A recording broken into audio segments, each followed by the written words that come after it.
पहले की बात है। कचरौली नाम के गांव में लोग बड़ी ही हंसी खुशी मिलजुल कर रह रहे थे। उसी गांव में हरिया का परिवार भी रहता था, जिसमें उसकी पत्नी लीला और उसके दो बच्चे चिंटू और मीना रहते थे। मीना और चिंटू दोनों एक ही स्कूल में पढ़ते थे। दोनों साथ ही जाते और आते थे। एक दिन हमेशा की तरह दोनों छुट्टी के बाद स्कूल से वापस आ रहे होते हैं कि चिंटू का गर्मी से बुरा हाल हो रहा होता है। आज कितनी गर्मी है दीदी, मुझसे तो इस कड़कती धूप में जरा भी चला नहीं जा रहा। गर्मी तो मुझे भी लग रही है, पर हम कर भी क्या सकते हैं। बस जल्दी जल्दी चलते हैं ताकि घर भी जल्दी से पहुंच सके।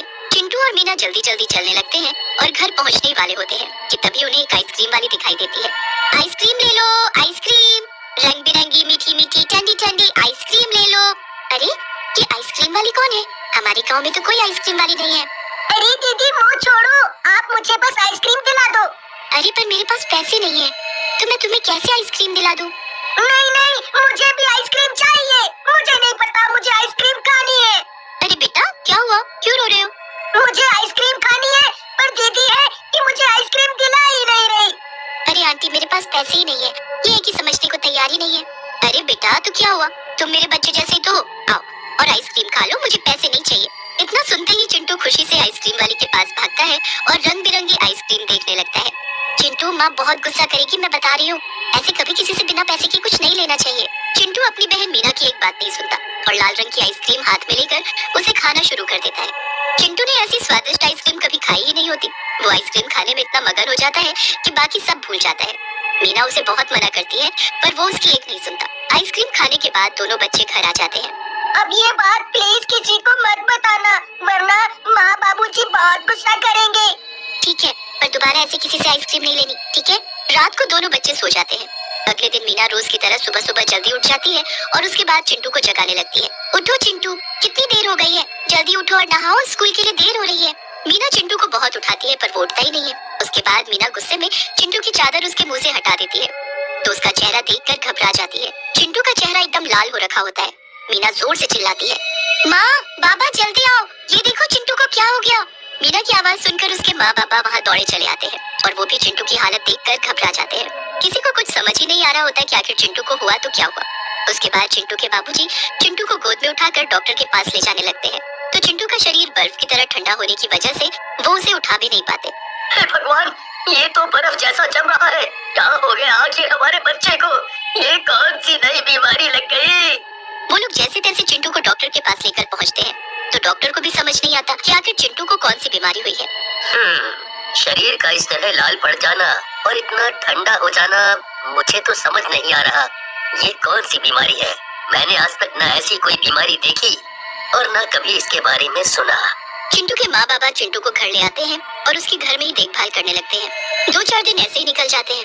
फिर मीना अकेले ही स्कूल जाना शुरू कर देती है। स्कूल से आते वक्त उसे वही आइसक्रीम वाली आइसक्रीम बेचती दिखती है। मीना उस आइसक्रीम वाली को देखती रहती है। उस आइसक्रीम वाली के पास कुछ गरीब बच्चे खड़े होते हैं, जिनको वो उनकी पसंदीदा आइसक्रीम दे रही होती है। बताओ बेटा तुम्हें कौन सी आइसक्रीम चाहिए? मीना जब भी छुट्टी के वक्त स्कूल से बाहर आती, तभी उसे वो आइसक्रीम वाली वहीं खड़ी दिखती। पर अजीब बात तो ये थी कि कभी वो बच्चों से आइसक्रीम के पैसे ही नहीं लेती थी।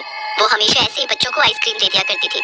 एक दिन की बात है, जब मीना स्कूल से घर पहुंची होती है कि वो देखती है उसके साथ वाले घर में रहने वाला राजू नाम का एक बच्चा बड़ी ही रंग बिरंगी आइसक्रीम खा रहा होता है। अरे वाह राजू, तेरी आइसक्रीम तो बड़ी सुंदर है।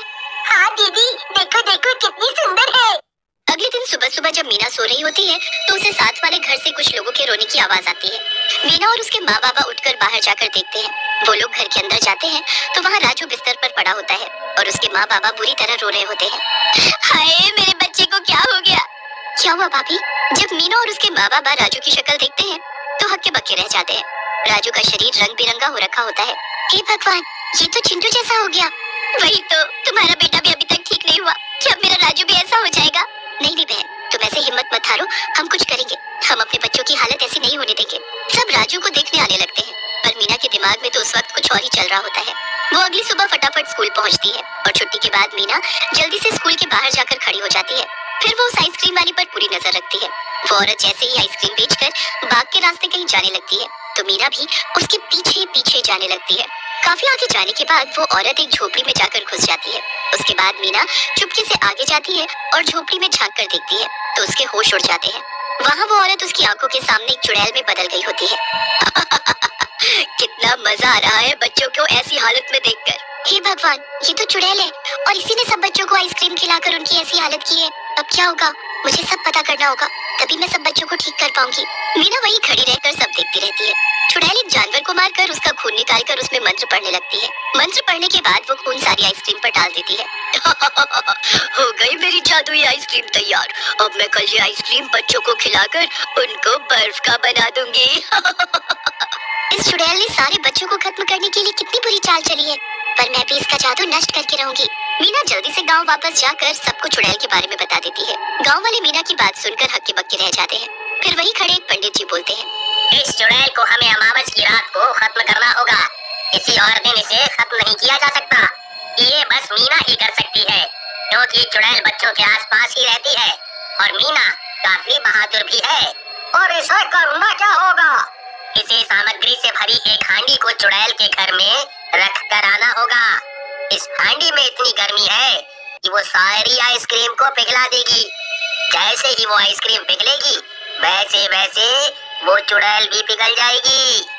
बस फिर सब अमावस की रात का इंतजार करने लगते हैं। जैसे ही वो रात आती है, मीना आधी रात में वो हांडी लेकर उस चुड़ैल के घर में जाती है। मीना उस हांडी को चुड़ैल के घर में रख तो देती है, पर जैसे ही वो घर से बाहर जाने लगती है, चुड़ैल उसके सामने टकरा जाती है। मीना चुड़ैल को देखकर बहुत ज्यादा घबरा जाती है। तू यहाँ क्या कर रही है? तुझे मेरे घर का कैसे पता लगा? मैंने कुछ नहीं किया, मुझे जाने दो, मुझे जाने दो। ऐसे कैसे जाने दूं? मुझे तो लग रहा है तू ही है जिसने मेरी आइसक्रीम पर कुछ ऐसा किया है कि उसका जादू काम ही नहीं करता।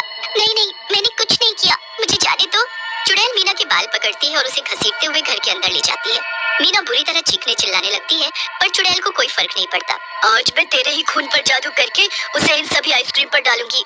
चुड़ैल मीना को एक कोने में बांध देती है। उसके बाद जैसे ही चाकू एकदम पैना हो जाता है, वो खिड़की से आसमान में चांद की तरफ देखकर मुस्कुराती है। आ गया सही वक्त, अब मेरी जादुई आइसक्रीम फिर से अपना कमाल दिखाएगी। बस उस पर एक बार इंसानी खून चढ़ जाए। चुड़ैल हंसती है और चाकू उठाकर मीना की तरफ बढ़ने लगती है। वो जैसे मीना की गर्दन पर वार करती है कि चाकू के साथ उसका हाथ पिघलकर नीचे गिर जाता है। ये क्या हुआ? मेरा हाथ क्या किया है तूने लड़की? जल्दी बता मुझे।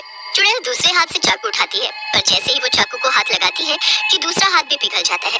चुड़ैल बुरी तरह चीखने लगती है और अपनी आंखों से खुद के शरीर को पिघलते हुए देखती है। वो बहुत कोशिश करती है, पर उस हांडी की गर्मी से उस चुड़ैल का शरीर पल भर में पिघल जाता है।